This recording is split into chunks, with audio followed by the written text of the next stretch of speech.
మీరు ద్రాక్షారసం తీసుకోకుండా, రొట్టె తీసుకోకుండా ఉండిపోయానండి, ఈ ఆదివారం చర్చికి వెళ్ళలేదని అంటే ఎంత ప్రమాదంలో ఉన్నారో మీరు గుర్తు చేసుకోండి. రాకపోవటం కాదండి, సోమవారం రాలేదా పోన్లేండి వదిలేద్దాం, నువ్వు మంచం నుంచి లేవలేవు. సోమ, మంగళ, బుధ, శుక్ర, శని ఈ 6 రోజులు నువ్వు మానేసావు.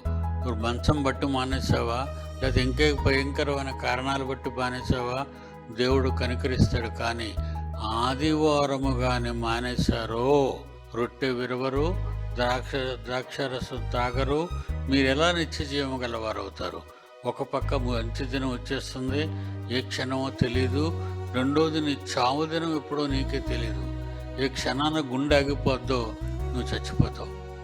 అంచున, మనం ప్రమాదపు అంచున ఉన్నాం, ప్రమాదం యొక్క అంచున ఉన్నాం. ఈ అంచును కానీ మనం ఇలాగే ఉంటే మనం చాలా భయంకరమైన పరిస్థితుల్లో చిక్కుకుంటాము.